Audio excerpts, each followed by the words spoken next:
আসসালামু আলাইকুম। আশা করি সবাই ভালো আছেন। আমিও আপনাদের দয়ায় অনেক অনেক ভালো আছি। তো অনেক দিন যাবত আমাদের এখানে বৃষ্টি হয় না, দেখেন কি পরিবেশ ভাই। মানুষের ক্ষেত খোলা নষ্ট হয়ে যাচ্ছে।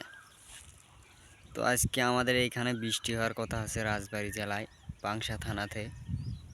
তো সবাই একটু দোয়া করবেন যেন আল্লাহ তাআলা বৃষ্টি দেয়। মেঘের অবস্থা দেখতে পাচ্ছেন, একটু মেঘলা মেঘলা ভাব করে আছে।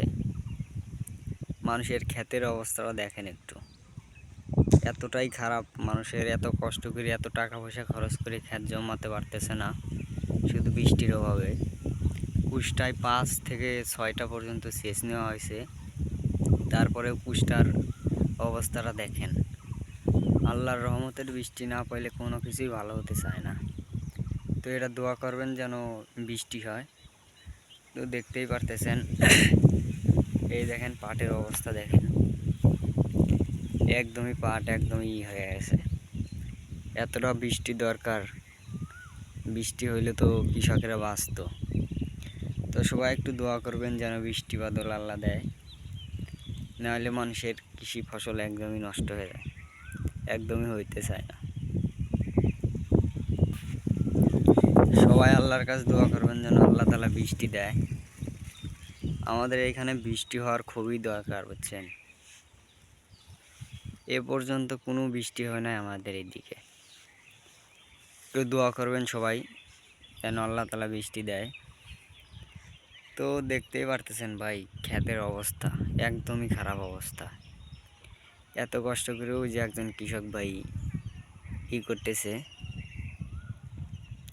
তো ক্ষেত ভালো না হলে মন চায় না কিছু করতে ভাই। দেখেন বৃষ্টির অভাবে কত কষ্ট করে মানুষ ক্ষেত জমাতেছে। এই দেখেন ক্ষেতের অভাবে কত এই জমি মারা গেছে, দেখছেন বৃষ্টির অভাবে কত ফসল মায়ের। তো সবাই দোয়া করবেন যেন বৃষ্টি হয়। আজকে আমাদের এখানে মেঘলা মেঘলা ভাব করতেছে। তো আল্লাহর কাছে দোয়া করি আল্লাহ তাআলা যেন আজকে বৃষ্টি দেয়, এটাই আল্লাহর কাছে চাওয়া। দেখি আল্লাহ তাআলা শেষ পর্যন্ত কি করে। তো সবাই একটু দোয়া করবেন। দেখেন মেঘের অবস্থাটা কিন্তু একটু ভালো না, আজকে বৃষ্টি হওয়ার সম্ভাবনা আছে। অনেক বাতাস হচ্ছে ঝড়ের মতো, এই দেখতেই পারতেছেন অনেক বাতাস। এই দেখেন নদীর অবস্থা, এই জমির কি অবস্থা দেখেন, মাটি ফাইটে ফাইটে কি হয়েছে দেখেন, কৃষক জমির অবস্থা দেখেন। ভাই বৃষ্টি এত পরিমাণে দরকার, বৃষ্টি না হলে একদমই ফসল নষ্ট হয়ে যাবে। দেখেন কি অবস্থা, ক্ষেতের কি অবস্থা দেখেন। এই দেখেন এইদিকে আরো বেশি, দেখেন বৃষ্টির অভাবে কত অবস্থা খারাপ, দেখতেই পারতেছেন।